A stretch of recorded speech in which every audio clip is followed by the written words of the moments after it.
Hi guys, welcome to today's video. I am Niharika and आज की video का topic है How to balance your time between paper 1 and paper 2 for UGC NET exam. Okay, so before starting today's video, I would like to inform you all that our online classes are going on for UGC NET Commerce. And in those classes, we provide you unit-wise PDFs, audio lectures and video lectures with the updated and changed syllabus. So, as much time is not left for the coming exam, and if you want to prepare and score a GRF in the coming exam, do join our team and our classes. And for that, you can WhatsApp us on 7895755509. We will be glad to have you in our classes. Okay, so yeah, let's get started with today's video. So guys, as we all know that UGC के exams में दो papers होते हैं. Okay, एक paper होता है general paper जिसमें current affairs और जनरल टॉपिक से क्वेश्चंस पूछे जाते हैं, और दूसरा पेपर होता है हमारा सब्जेक्ट स्पेसिफिक, लाइक जो आपने पोस्ट ग्रेजुएशन में सब्जेक्ट चूज किया होता है उसी सब्जेक्ट से आप अपना सेकेंड पेपर का एग्जाम देते हैं. राइट, सो पेपर 1 में पूछे जाते हैं total 50 questions, 2 marks each, and paper 2 में क्वेश्चंस पूछे जाते हैं 100 of 2 marks each. So guys, जैसे कि हमें पता है कि दो पेपर्स आते हैं, तो सारे एस्पिरेंट्स के मन में बहुत ज्यादा कंफ्यूजन होती है कि कैसे टाइम अपना अलॉट करें for paper 1 and for paper 2. कुछ लोग सोचते हैं कि बराबर का टाइम देना चाहिए, कुछ लोग सोचते हैं पेपर 1 को ज्यादा टाइम देना चाहिए और पेपर 2 को कम, क्योंकि वो हमारा सब्जेक्ट होता है, और कुछ लोग सोचते हैं पेपर 2 को ज्यादा टाइम देना चाहिए और पेपर 1 को कम. बहुत सारी कंफ्यूजन होती है और कई बार इसी कंफ्यूजन में हम अपना सारा टाइम वेस्ट कर देते हैं. सो मैंने सोचा क्यों ना एक वीडियो बनाया जाए जिसमें आपको ये कंफ्यूजन दूर किया जाए.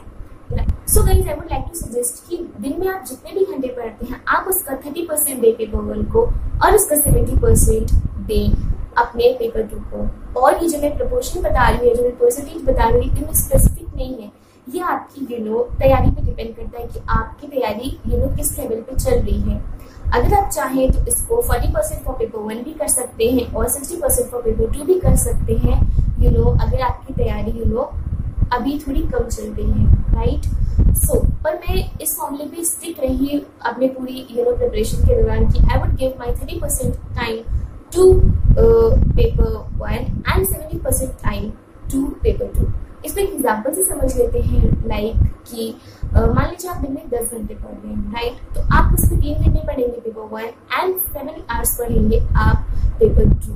ओके, सो ये एग्जाम्पल है, बस हाइपोथेटिकल. जरूरी नहीं कि आप 10 घंटे पढ़ें. राइट, मैं हमेशा बोलती हूँ कि आप कितने घंटे पढ़ते हैं ये मैटर नहीं करता है, बट उन घंटों में आप किस क्वालिटी का पढ़ते हैं गाइस, वो मैटर करता है. Okay, so according to me, मैंने ये प्रपोर्शन क्यों बताया 30 और 70% का, उसके पीछे का रीजन ये है गाइस कि पेपर 1 बहुत ज्यादा डाइवर्स होता है. राइट, उसके सब्जेक्ट्स बहुत ज्यादा लेंथी होते हैं और अब सिलेबस और ज्यादा स्पेसिफिक हो गया है आफ्टर द चेंज. तो इसमें आप जितना भी पढ़ेंगे उतना आपको कम लगेगा, आपको ये लगेगा अभी और पढ़ना है और पढ़ना है और पढ़ना है. राइट, सो गाइस, फिर भी श्योरिटी नहीं रहती एग्जाम्स में कि आपके क्वेश्चंस एकदम इतनी पढ़ाई के बाद भी सही हो जाए. वही अगर मैं पेपर 2 की बात करूं तो इसमें मैंने 70% का प्रोपोर्शन इसलिए रखा है क्योंकि इसमें आपने अपने ग्रेजुएशन और पोस्ट ग्रेजुएशन में कहीं ना कहीं अपने सब्जेक्ट्स पढ़े हुए होते. तो अगर इसे कुछ ट्रिकी क्वेश्चन भी आता है तो आप इस कंडीशन में रहते हैं कि आप एटलीस्ट अटेम्प्ट कर पाए उसको. राइट, तो यही वजह है कि आप पेपर 2 से बहुत ज्यादा फैमिलियर रहते हैं. वो आपका स्पेसिफिक सब्जेक्ट होता है, उस पर आप अगर थोड़ी ज्यादा मेहनत करेंगे तो वहाँ आपको रिजल्ट्स बहुत ज्यादा बेहतरीन मिलेंगे एज कम्पेयर टू पेपर 1. मैं ये नहीं कहती कि पेपर 1 इम्पोर्टेंट नहीं है. एट लास्ट जीआरएफ दिलाने के लिए आपको पेपर 1 ही मदद करता है, बट गाइस यहाँ पे हमें हार्ड वर्क के साथ स्मार्ट वर्क भी करना है कि कम समय में आपका अच्छी तैयारी हो पाए.